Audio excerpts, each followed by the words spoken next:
एक भाई पढ़ाई में बहुत होशियार था, दूसरे की पढ़ाई में बिल्कुल भी दिलचस्पी नहीं थी। बचपन में ही माँ बाप गुजर चुके थे। एक का नाम नीरज, दूसरे का नाम नितिन। नीरज पढ़ लिख कर बड़ा आदमी बनना चाहता था, लेकिन शायद किस्मत साथ नहीं दे रही थी। अच्छी खासी डिग्री हासिल कर ली थी और दिमाग भी बहुत तेज था, लेकिन कहीं भी नौकरी नहीं मिली। नितिन ने स्कूल के बाद कॉलेज न जाते हुए नौकरी करनी शुरू कर दी थी। नीरज को घर पर हर रोज ताने सुनने होते थे। कुछ कमाता तो है नहीं, आधी उम्र पढ़ाई करने में निकाल दी और बाकी की उम्र नौकरी ढूंढने में निकाल देगा। नीरज को बहुत दुख होता ये सब सुनकर, लेकिन कर भी क्या सकता था। एक दिन ऐसा आया कि नितिन ने हद पार कर दी। वो भूल गया था कि वो अपने भाई से बात कर रहा है। नितिन ने कहा, तू मेरे कमाए हुए पैसों पर पल रहा है। मैं चाहूँ तो तुझे अभी इसी वक्त घर से निकाल सकता हूँ। भिखारी कहीं का। बोला था तुझे पढ़ाई छोड़ दे और नौकरी कर मेरे साथ, लेकिन नहीं सुनी मेरी बात। अब पूरे दिन घर पर बैठा रहता है। कुछ काम करने लायक भी नहीं है तू। थोड़ी बहुत शर्म बची है कि नहीं। नीरज का दिल टूट गया ये सोचकर कि ठीक है, बुरा वक्त चल रहा है, लेकिन एक भाई की ऐसी भाषा। बुरे वक्त में तो अपने साथ देते हैं, लेकिन यहाँ तो कुछ और ही चल रहा था। नीरज से अब बर्दाश्त नहीं हुआ और 2 जोड़ी कपड़े लेकर घर से निकलने का फैसला किया।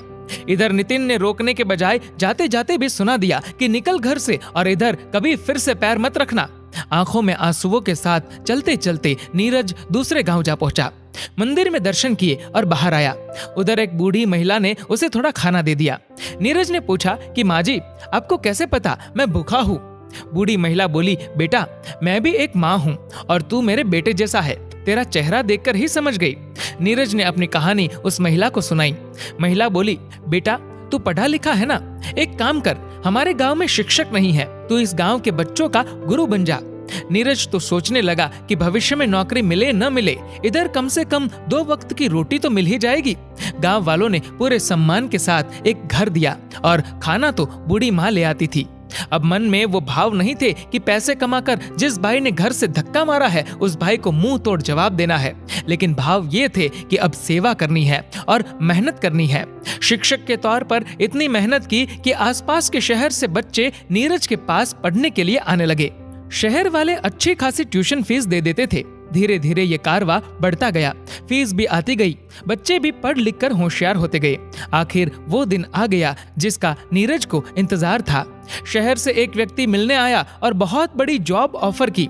वो व्यक्ति बोला कि शहर में हमारी स्कूल है, क्या आप उस स्कूल के प्रिंसिपल बनना पसंद करेंगे? नीरज बहुत खुश हुआ, लेकिन 2 मिनट में ही मना कर दिया। उस व्यक्ति के होश उड़ गए। कारण पूछा तो नीरज ने कहा कि अब ये गांव ही मेरी दुनिया बन चुकी है और इस गांव को छोड़कर मैं कहीं नहीं जाऊंगा।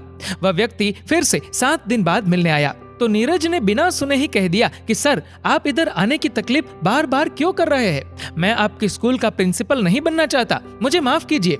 तो उस व्यक्ति ने कहा, सर आप हमारे स्कूल नहीं आना चाहते, कोई बात नहीं, लेकिन यदि स्कूल ही इधर आ जाए तो?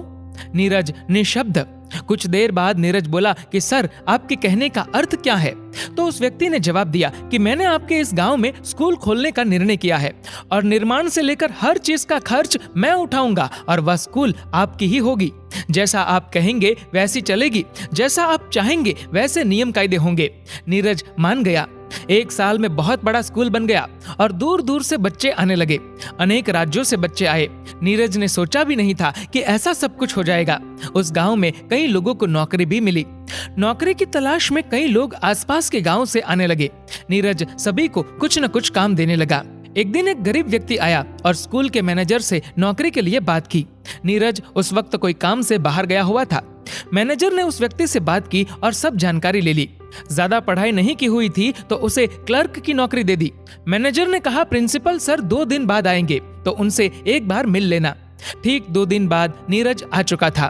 क्लर्क प्रिंसिपल के ऑफिस में इंतजार कर रहा था और तभी नीरज आया। वो क्लर्क और कोई नहीं बल्कि उसी का भाई नितिन था। नितिन बोला, नीरज तू यहाँ क्या कर रहा है? अभी भी नौकरी के लिए धक्के खा रहा है क्या? देख, मैं तो इधर आया और एक झटके में नौकरी मिल गई। अभी प्रिंसिपल सर आएंगे और मेरी नौकरी पक्की हो जाएगी। तू ऐसे ही नौकरी के लिए इधर उधर भटकता रहेगा।